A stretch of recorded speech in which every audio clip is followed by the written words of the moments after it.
Tapi kalau bupati-pati, kalau saya sih menurut saya bukan hal yang mengejutkan ya, karena beberapa bulan sebelumnya kan, sebelum OTT ini kan warga Pati udah ngapor tuh ke KPK. Awal tahun ya, Ya. tiba-tiba KPK sudah melakukan gebrakan langsung menangkap 2 kepala daerah ini. Dan sepertinya 2 kepala daerah ini tidak mengambil pelajaran dari Desember lalu. Yang jelas politik itu kan pilkada ini mahal, Bang. Mahal ya, mulai dari awal persiapan sampai logistiknya, sampai mahar ke partainya, sampai macam-macam kan mahal.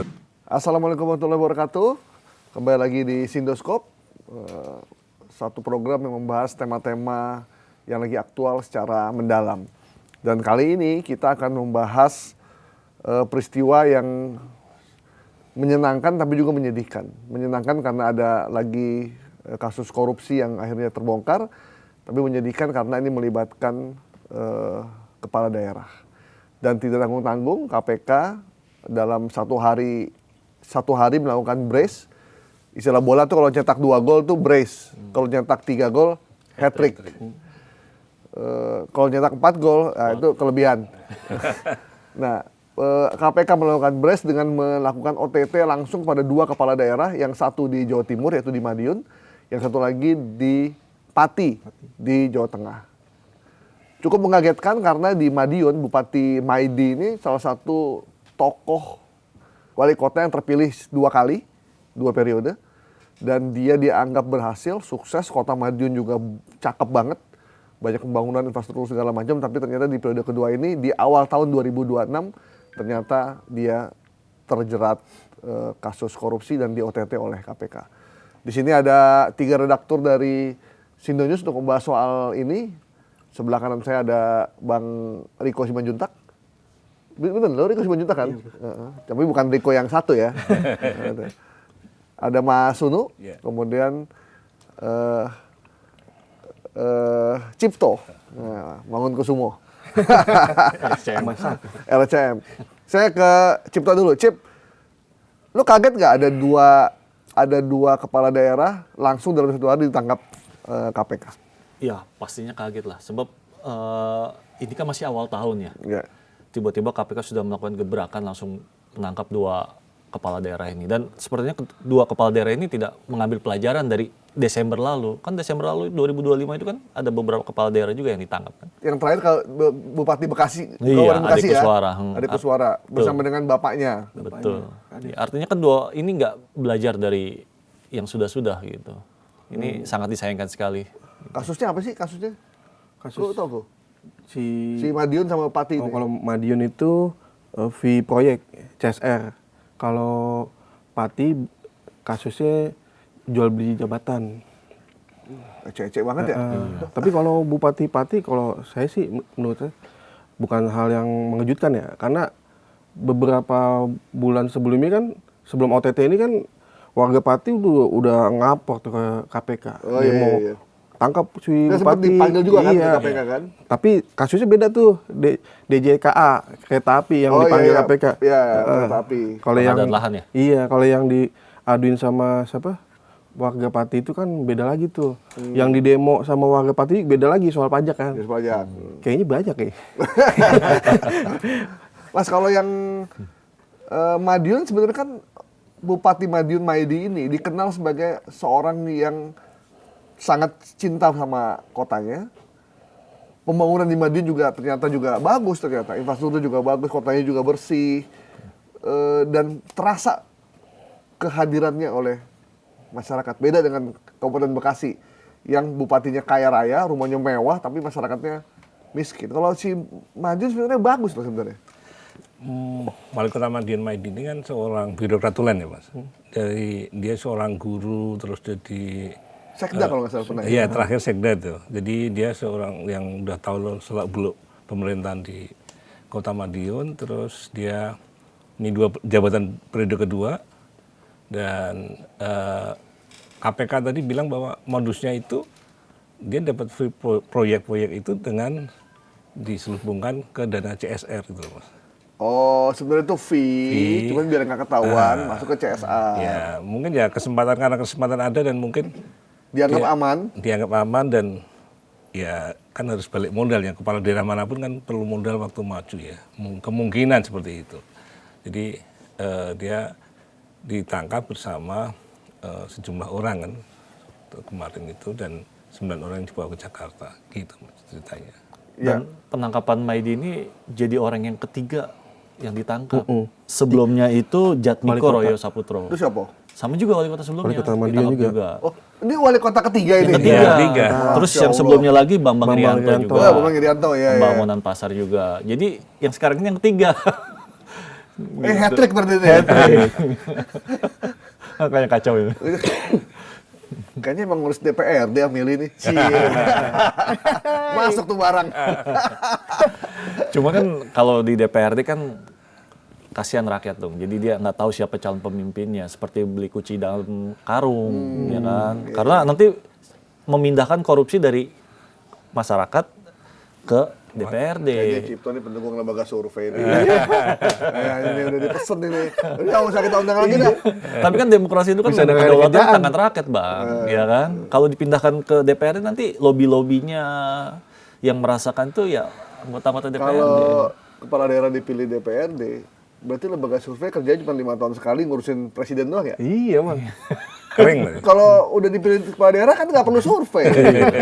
Misalkan nih, gua Partai Golkar, lu Gerindra, Mas Sunu PAN, Cipto PKB, di satu DPRD.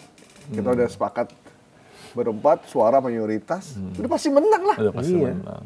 Mau calonnya beli dalam karung kayak, lu jadi gubernur bupati ya, oke, udah. Berani berapa gitu. Iya, menang udah, nggak perlu. Nah, dengan maraknya kepala daerah tadi di Madiun udah hat-trick,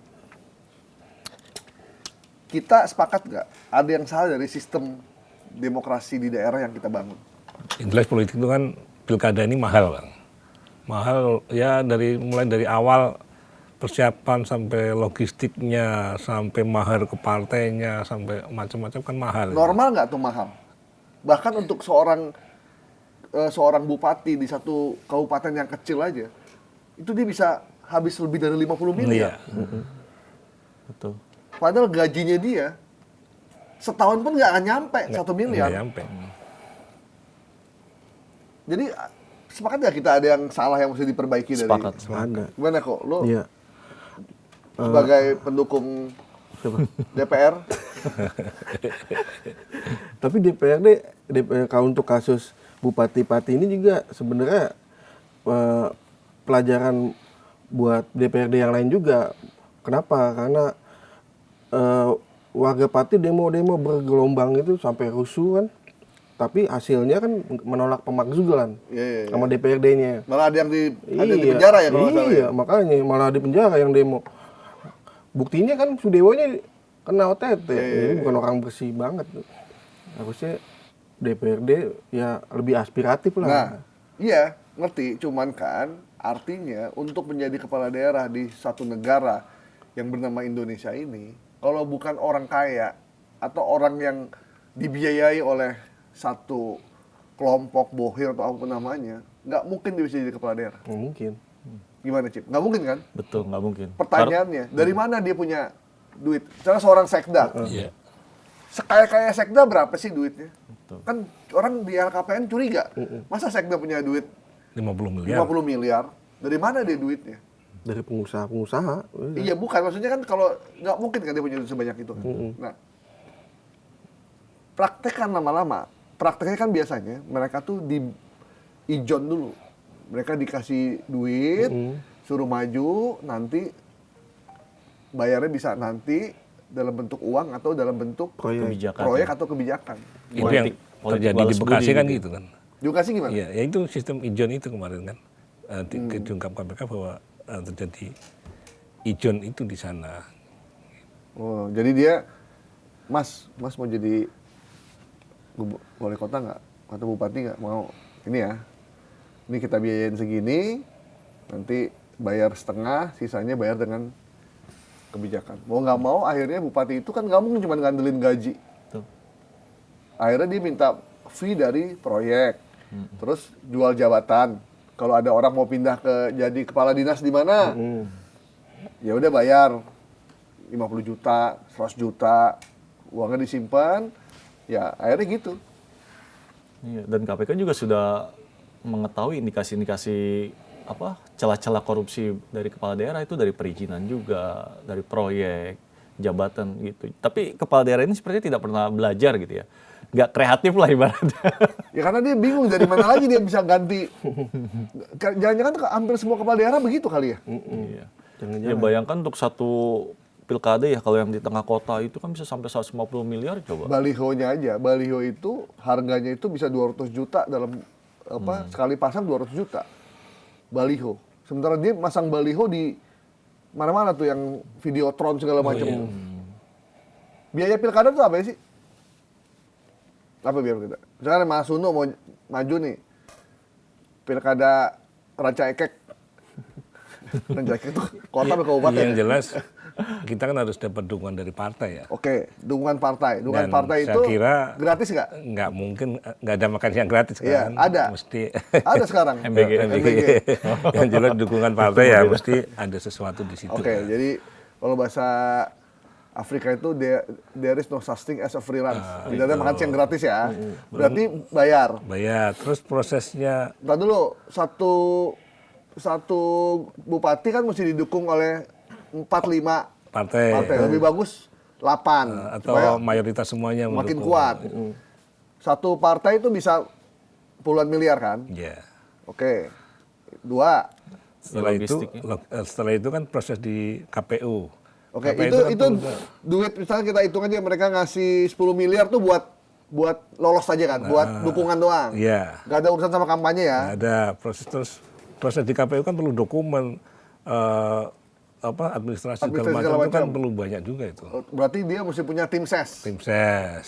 Tim ses juga ada biayanya ya. Iya. Ada operasional. Belum lagi nanti deklarasi. Oke, deklarasi. Terus habis itu logistik untuk kampanye. Alat peraga kampanye. Jadi mulai kaos, bendera, tenda, tempat-tempat segala macam. Nanti ada panggung hiburannya. Panggung hiburan. Itu mah bisa 100 miliar kayak gitu. Belum lagi nanti pas coblosan serangan fajar. Iya. Oh, jangan lupa kuncinya. Saksi. Udah 6 item tuh. Saksi itu banyak banget itu.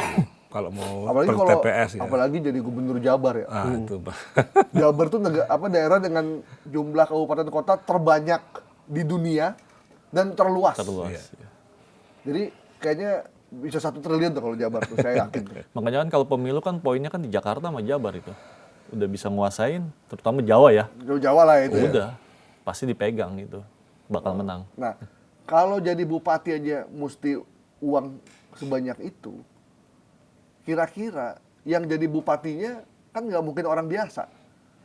Dia orang kaya atau pengusaha, atau dia orang yang dibiayai oleh pengusaha. Kalau dibiayai pengusaha, kan dia mesti balikin kan. Iya.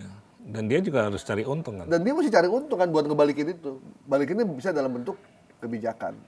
Ada seorang wali kota pernah cerita, ada yang nawarin dia, calon wali kota nih, tapi dia akhirnya nggak mau, tapi akhirnya menang. Kalau saya mau, saya akan langsung bisa jadi kalau nanti ada syarat-syaratnya. Nanti saya mesti bebasin lahan di kawasan tertentu. Nanti NJOP-nya nggak usah dinaikin sebelum dia beli tanah tersebut. Nanti ada jalan tol baru, usahakan pintu keluarnya masuk ke perumahan dia.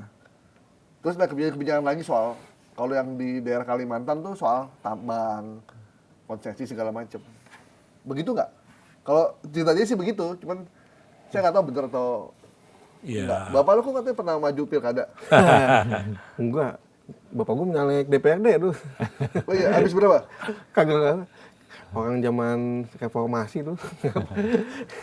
Nggak ada suaranya. Yang nyoblos keluarga doang. Oh, nggak pakai duit ya? Nggak pakai. Iya.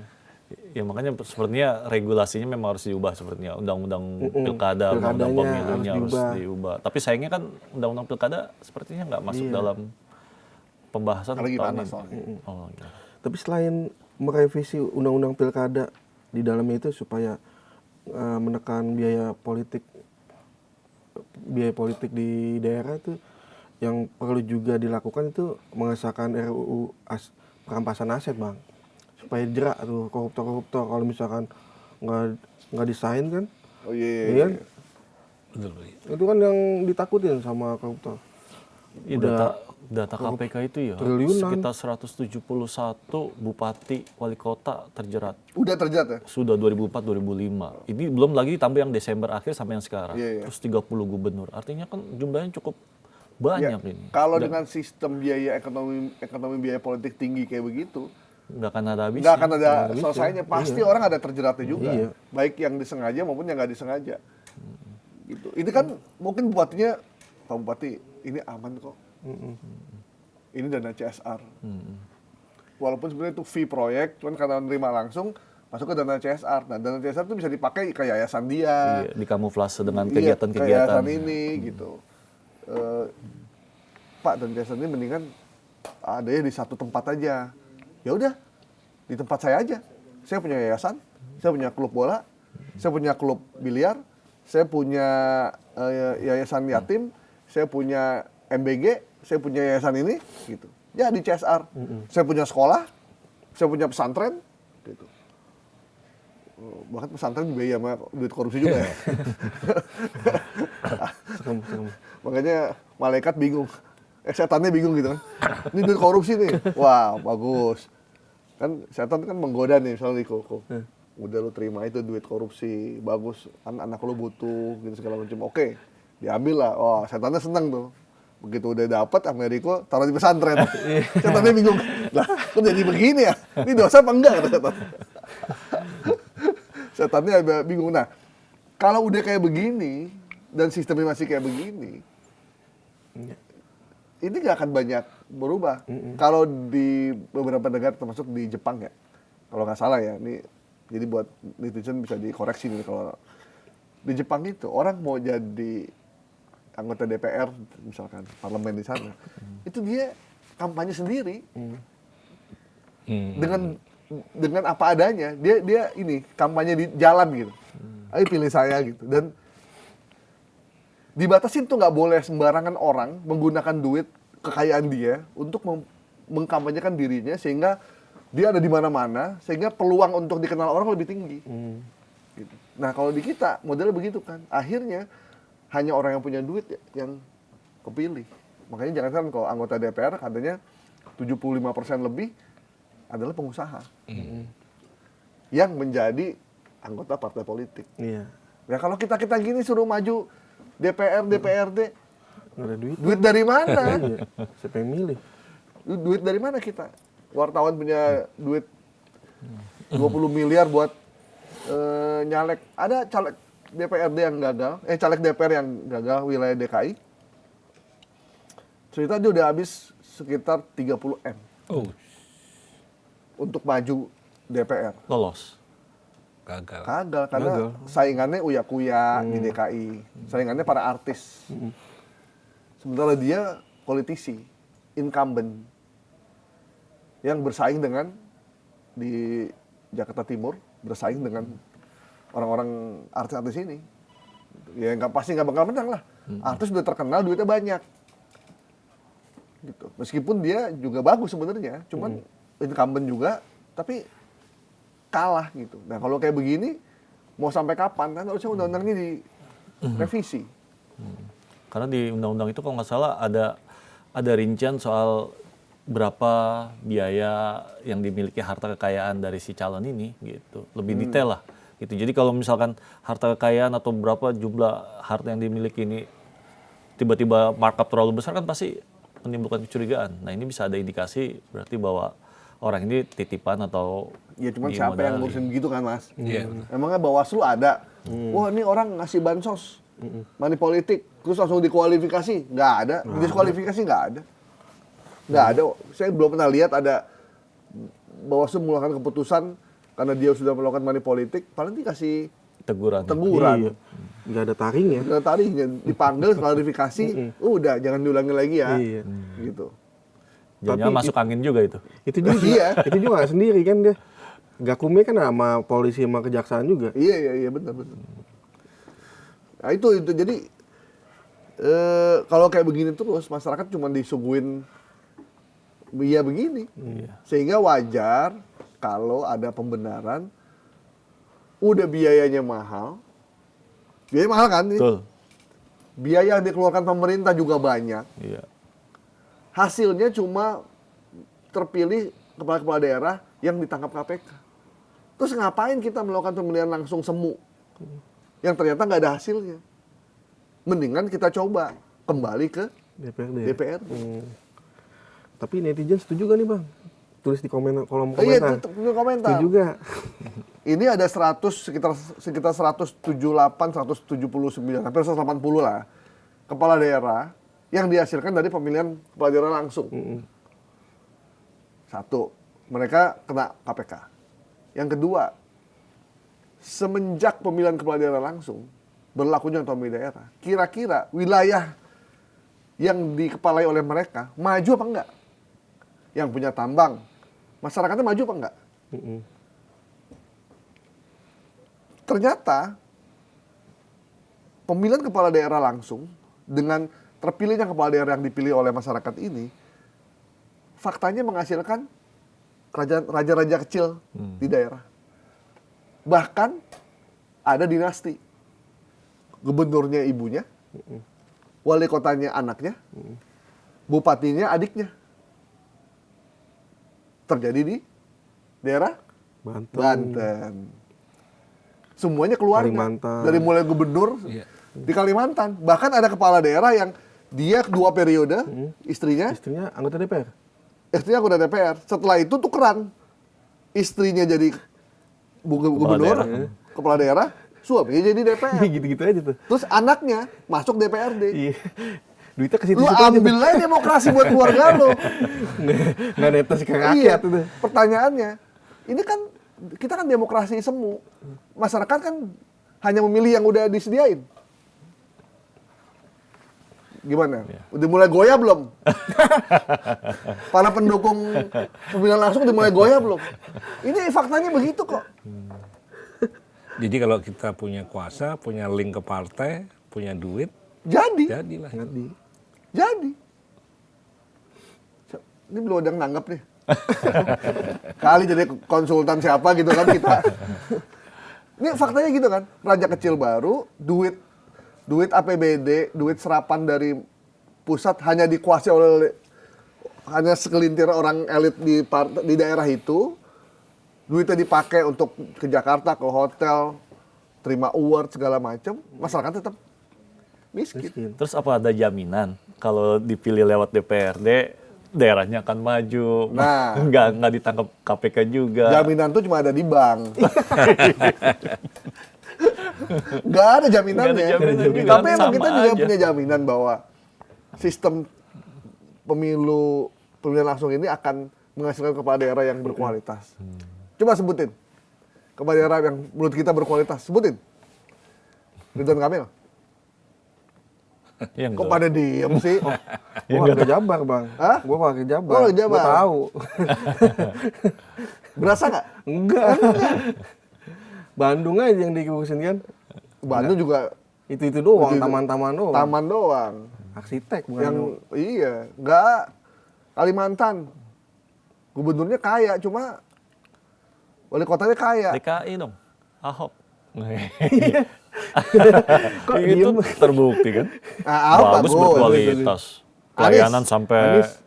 ke daerah bagus. Anies. Kurang Anies. Ya, tergantung perspektif mananya. Wah, lo Ada, soalnya- lo si Manjuntak lo. Anti Anies lo. Kanan Ada apa ini? program Ahok bagus, tapi pas Anies Tidak diteruskan ya? dibuang-buangin. Tidak diteruskan. Misalkan yang tugas di kali-kali itu buat ini Oh, PPSU. iya, Pasukan itu kan oranye. dihabisin sama Anies. Tapi ada juga program Anies yang bagus. Apa? Jaklingko. Oh, iya. Iya kan? Bermanfaat sampai sekarang kan. Biar imbang nih kok. Iya. Jaklingko selalu bagus. Ini Pramono Anung. Apa? Belum memang. Oh, ini monorail. Mana ya? Dibongkar. Keren loh itu. Keren itu. Apalagi ya? Belum ada ya? Belum, Bang. Masih baru dia. Iya masih baru lah ya. Tapi kira-kira duitnya habis berapa tuh Pramono Anung? bikin baliho di Sudirman. Berhari-hari. Ridwan Kamil habis berapa? Udah didukung Pak Jokowi. Wah, iya. 2 kepala daerah yang ditangkap ini titipan Jokowi semua ya? Jokowi, iya. Itu bener gak sih? Bener. Pak Sudewo, Pak Sudewo, saya titip Madiun yo, Madiun, saya titip Pati yo, Pak Maidi, saya titip Madiun yo. Yo. Beredar lagi kan? Ada hubungannya nggak tuh? Ada hubungannya nggak? Ada hubungannya. Ada hubungannya nggak yang didukung Jokowi kena KPK? Hubungannya. Ada nggak? Ada pasti lah, kalau dikait-kaitin. Cocok logi. Iya. Ibaratnya mah kepala daerah tinggal nunggu apesnya aja nih. Iya, Tinggal iya, siapa iya. yang bakal dibidik sama KPK nih. Karena sistem ini udah rusak ya. Udah rusak. Tapi sistem ini yang paling disukai sama bohir-bohir, oligarki. Makanya kan nggak diubah-ubah undang-undangnya kan. Iya. Jadi gimana masa depan nih kalau kayak begini nih? Saya sih lebih fokus ke masyarakatnya. Masyarakatnya. Masyarakatnya harus sejahtera. Paling miris tuh Kabupaten Bekasi karena saya tinggal di Bekasi ya. Di Kabupaten Bekasi itu orang miskin itu masih banyak banget. Ada satu daerah di Kabupaten Bekasi yang sering banjir, mana tuh? Yang di pinggiran Kali pantai. bagus. Muara Gembong. Muara Gembong. Saya ada ke Muara Gembong waktu banjir beberapa tahun lalu. Rumahnya kecil, tanah, masyarakatnya miskin, jadi nelayan. Terus kalau banjir masuk ke dalam rumah. Berarti samping permanen, dinding. Iya, masuk ke dalam rumah. Tahun ini 2025 itu masih begitu rumahnya. Pembangunan nggak menyentuh ke sana. Nggak begitu sana. Sementara rumahnya si bupati itu klaster udah segede-gede gaban kali rumahnya. Gitu. Gede banget gitu. Artinya masyarakat jadi korban lagi. Masyarakat jadi korban, pertanyaannya, kan masyarakat nggak mungkin ngawasin pemerintah. Kita berharap ormas juga nggak bisa diharapin juga orang dia jadi centengnya perusahaan, centengnya siapa aja. Yang kita berharap adalah dari DPRD. Kenapa? Ya karena begitu mekanismenya. Dia dikasih duit oleh negara, digaji oleh rakyat untuk ngawasin pemerintahan. Cuman kan DPRD-nya terlibat juga, mendukung segala macam urusan tanah apa segala macam. Minta proyek juga ya. Iya, akhirnya itu pemerintahan loss nggak ada yang ngawasin. Nah itu yang terjadi. Berharap dari mana? Media. Medianya lagi susah juga soalnya. Dapat iklannya ya dari bupati sama DPRD juga gitu. Jadi serba salah. Akhirnya korban dari semua kerusakan sistem ini masyarakat.